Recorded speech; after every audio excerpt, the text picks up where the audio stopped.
સુરત પટ્ટીવા મિલ Pandesara GIDC વિસ્તારમાં કામ દરમિયાન અકસ્માત થયો।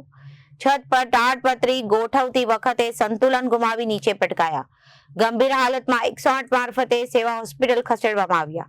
સેવા હોસ્પિટલમાં સારવાર દરમિયાન ડોક્ટરે તેને મૃત જાહેર કર્યા। સુરતમાં પટ્ટીવા મિલ પાંડેસરા જીઆઈડીસી વિસ્તારમાં કામ દરમિયાન અકસ્માત થયો। છત પર તાડપત્રી ગોઠવતી વખતે સંતુલન ગુમાવી નીચે પટકાયા। ગંભીર હાલતમાં 108 મારફતે સેવા હોસ્પિટલ ખસેડાયા।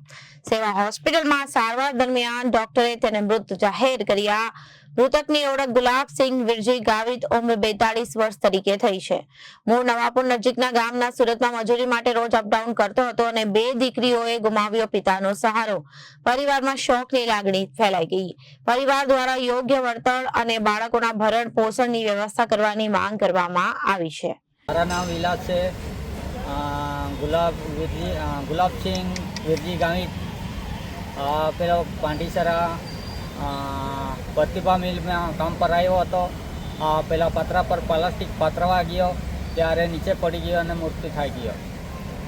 કેટલા સમયથી કામ કરતા હતા? તો અત્યારે પહેલાં આવતા હતા પણ અત્યારે 10-15 દિવસ જેવો કામ પર આવ્યો હતો અને પડી ગયો। અને પરિવારમાં કોણ કોણ? પરિવારમાં નાના છોકરા છે, બાયરી છે, બીજો કોઈ નથી। કંપનીવાળા શું કહે છે? કંપનીવાળાને અમારા એમ જ માંગણી છે કે આને ભરપાઈએ પૈસા જેવો આપે એટલે કોઈરા કોઈ શિક્ષણ કરે એમ। હાલ તમે ક્યાં છો? હાલ ક્યાં આવ્યા છો તમે? અમે સુરતમાં civil hospital. Okay. Bureau report, Janadesh news.